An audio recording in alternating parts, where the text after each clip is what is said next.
O you who believe, answer the call of Allah and His Messenger when He calls you to what gives you life. Imam al-Qurtubi says that what gives you life is jihad. And know by Allah, this is the land of jihad and the land of hayat, the land of living. We have brothers from Bangladesh, from Iraq, from Cambodia, Australia, UK. Nothing has gathered us except to make Allah Azza wa Jalla word the highest. That's all we came for. All my brothers living in the West, I know how you feel when actually in the heart you feel depressed. The Prophet said, the cure for the depression is jihad fi sabilillah. You feel like you have no honor. Prophet said, the honor of a believer is qiyamul layl. The honor of the ummah is jihad fi sabilillah. Oh my brothers, come to jihad and feel the honor we are feeling. Feel the happiness that we are feeling.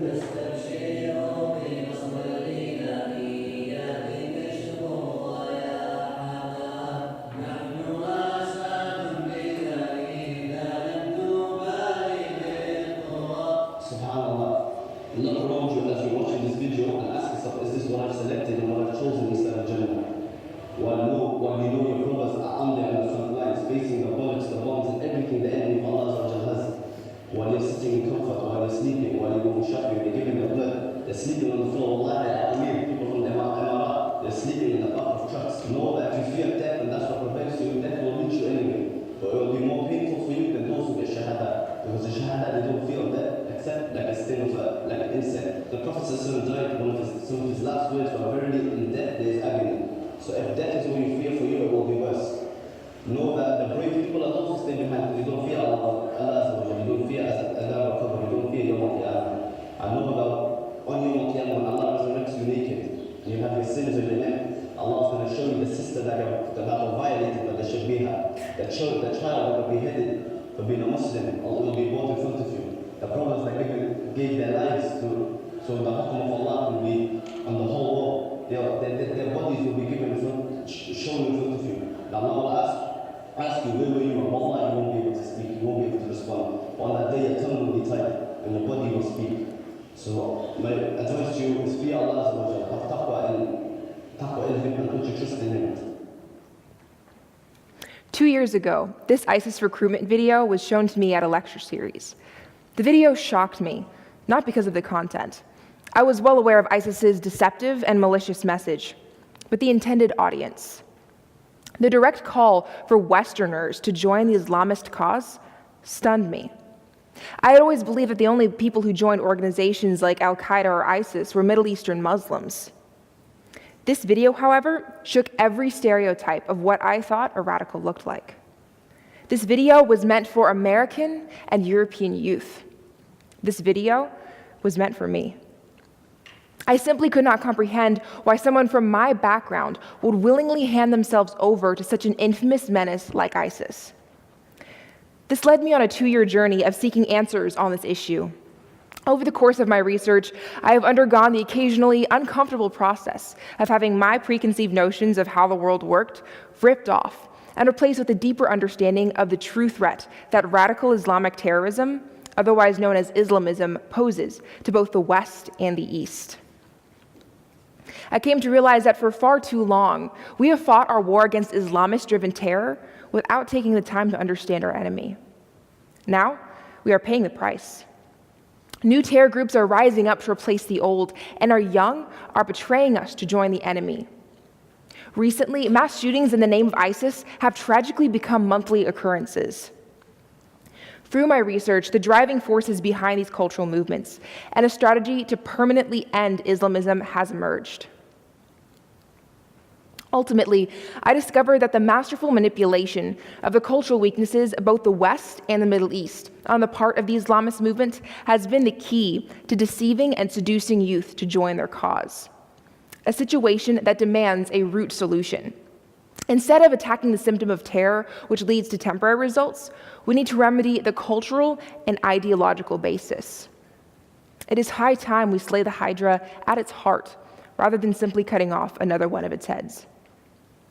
I will address this issue by first defining Islamism, then moving on to develop a profile of a typical Western and Muslim recruit. Afterwards, I will identify the ways in which Islamism spreads its toxic ideology, and lastly, outline strategies for taking down Islamism at its root, once and for all. Before tackling some of the deeper issues, it is first essential to clearly define what exactly I mean by an Islamist. I can think of no one better to clarify this issue than former Islamist Maajid Nawaz, who now works as a social activist against Islamism. Nawaz explains, "It is important to grasp how Islamism differs from Islam.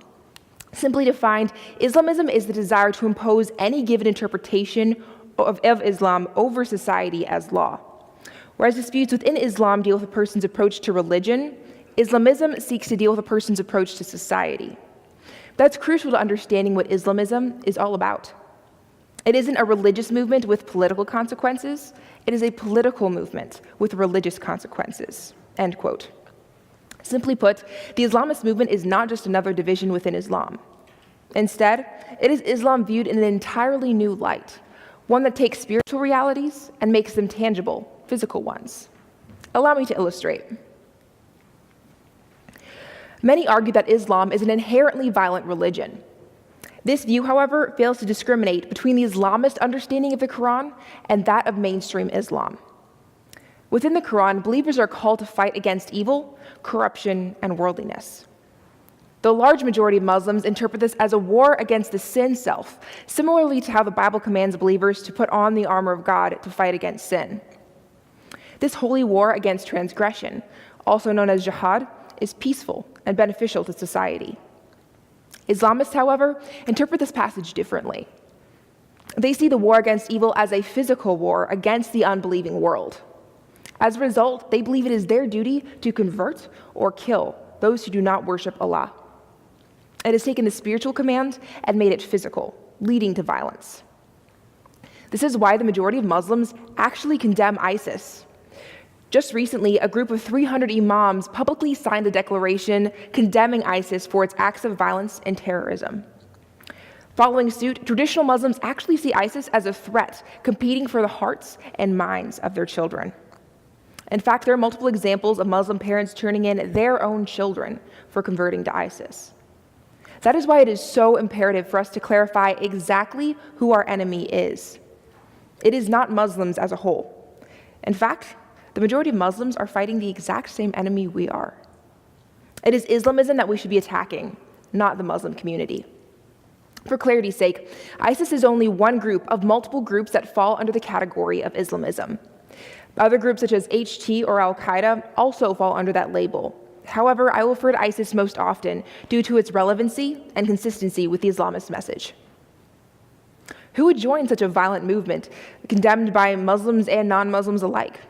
Apparently, many would. According to US intelligence, upwards of 20,000 foreign fighters have joined the Islamist cause in Syria. 11,000 of these foreign fighters hail from the Middle East. 4,000 belong to Western Europe, 3,000 are attributed to former Soviet Union nations, and 150 are from the United States. And these are just the recruits that made it to Syria. As I will discuss more in depth later, many recruits are radicalized over the internet and commit acts of violence in the name of Allah against their own countrymen. Who are these recruits and what characteristics make them vulnerable to radicalization? To answer this question, we must divide up the two major categories of recruits: Muslim radicals and Western radicals. The motivations and methods of each group are entirely different, so it's helpful to profile them separately. We will begin with Muslim recruits. For the majority of Muslims, anger and discontent over their situation fuels their desire to join ISIS. There's a difference, however, between the grievances of Muslims living in Islamic nations and those of displaced Muslims. In the case of Muslims living in Islamic nations, typically the widespread destabilization and violence found in many Middle Eastern nations engenders a bitterness and frustration in its youth. Sociologists also point to increasing global connectedness as a factor in this discontent, as members of impoverished nations are growing increasingly aware of the prosperity of others. All they have to do is turn on the television or scroll through Instagram to see the prosperity, peace, and social mobility enjoyed by many Western nations. Foreign policy expert Omer Taspinar describes this phenomenon well. Quote, globalization creates an acute awareness about opportunities available elsewhere. This leads to frustration, victimization, and humiliation among growing cohorts of urbanized, undereducated, and unemployed Muslim youth who are able to make comparisons across countries. An effective strategic campaign against radicalism in the Arab and Islamic world at large should take the socio-economic dimension of its collective frustration very seriously. Little can be done in the short term about deeply rooted cultural and psychological grievances, but quite a lot can be done in the short term about the social and economic sphere. End quote. Contrary to popular belief, many Muslims who join ISIS are not ideologically driven. Instead, they are seeking an outlet for the anger and frustration they experience as impoverished Muslims with little to no opportunities. This brings me to the second characteristic of Muslim radicals: little understanding of mainstream Islam. Because Islamist fighters are not ideologically driven, many of them have a juvenile knowledge of traditional Islam. According to recent studies, the overwhelming majority of ISIS fighters cannot even recite the pillars of Islam by memory, and only 20% of them had a traditional Muslim upbringing. Just recently, 2 Brits who left to join jihad in Syria ordered a book entitled Islam for Dummies, a shocking picture of the religious ignorance of jihadist fighters. Quite frankly, the idea circulated by the media that Islamist fighters are religious zealots surrendering their lives to Allah is a farce. Nothing screams religious zealot quite like Islam for Dummies. These radicals are lost, angry, and giving up their very lives to a false god whom they do not know. At the beginning of this speech, I mentioned that the reason I investigated this topic was the burning question of why a Western person would wish to join ISIS. I just explained what socioeconomic and psychological factors would drive a Muslim for joining this organization, but what reason would your average American teenager have for joining such a heinous organization? I will answer this question now by profiling a typical Western recruit. One characteristic common to Western radicals is a search for purpose and meaning. Ever since the Enlightenment, our culture has been trending towards an atheistic, relativistic self-determinism, which urges its adherents to choose their own purpose and meaning in life. As a result, Western youth are starving for something bigger than themselves to offer them identity, significance, and direction. In steps ISIS. As an article published in The Atlantic entitled "Why Are Westerners Attracted to ISIS?" explains, ISIS's Caliphate Project, because it offers a bracing utopian alternative to Western secular society, speaks directly to those who feel their lives are worthless, spiritually corrupted, empty, boring, devoid of purpose and significance, and who see no value in their own societies. It promises, in short, salvation and ultimate meaning through total commitment to a sacred cause. The features of ISIS that appeal to Westerners include not only the lust for violence, but also a yearning for a transcendent cause that liberal societies can have trouble satisfying. End quote. The West has brought this enemy upon herself.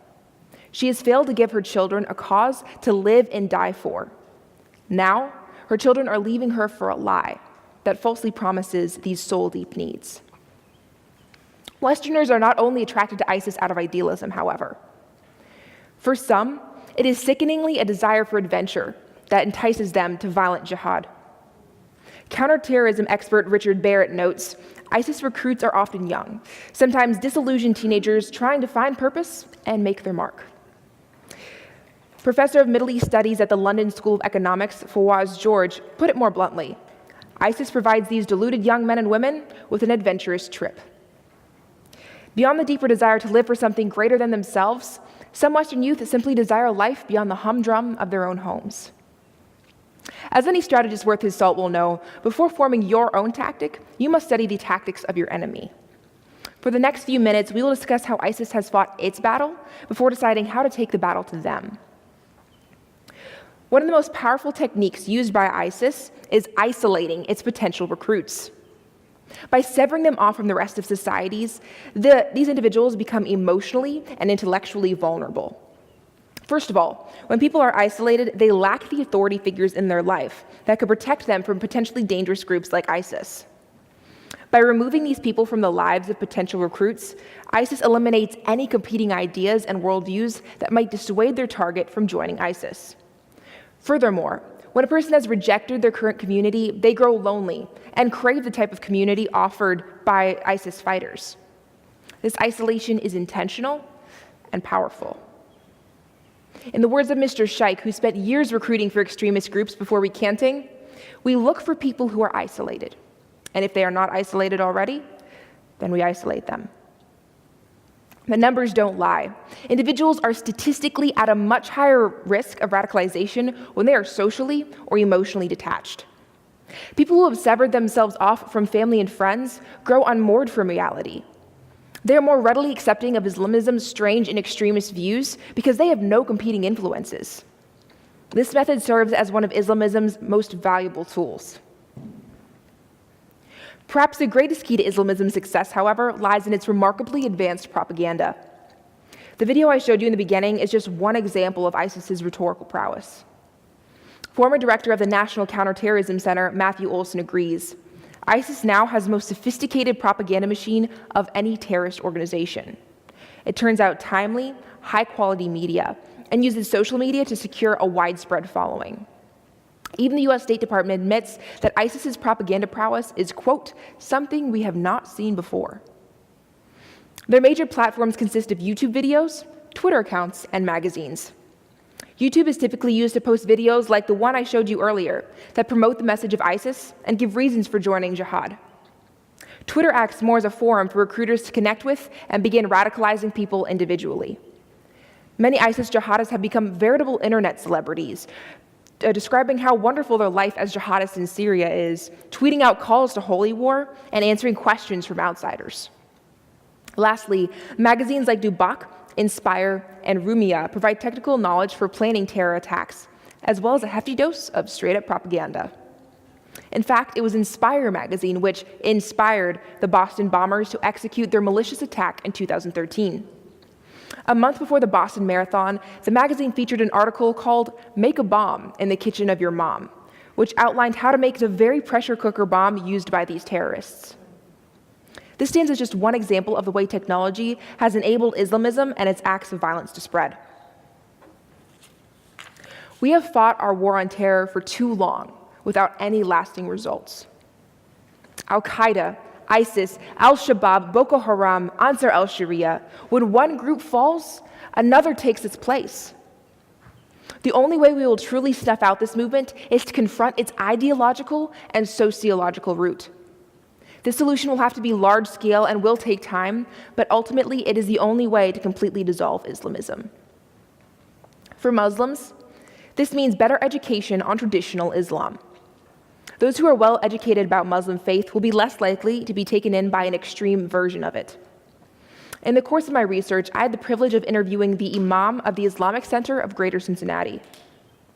One idea he repeatedly highlighted was the need for education. In his words, quote, the only way to contrast the wrong teachings and extreme views of extremists and radicals to the true teachings of moderate Islam, and to go back to the two main sources of Islam, namely the Quran and Sunnah, and understand their teachings according to our times, end quote. When a Muslim teenager knows the reasons why violence is not condoned by the Muslim community at large, the calls for jihad by radicals online simply becomes white noise. We will have begun to attack the issue from the inside out.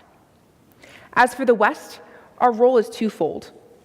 First, we can help our Muslim neighbors in this fight by eliminating Islamophobia from our communities.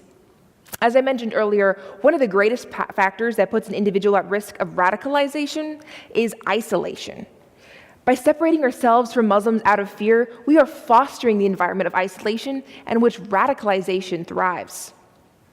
As we discussed earlier, mainstream Muslims vehemently disavow those who commit acts of violence in the name of Allah. The terrorists you see on TV are not the norm. The vast majority of Muslims, as Dr. Fouad pointed out, the news media portrays the actions of terrorists, but rarely portrays the decent behavior of many millions of Muslim Americans who work hard and are an active part of American culture, end quote. The vast majority of Muslims are nonviolent, contributing members of society who suffer from the stigma of the Islamist movement.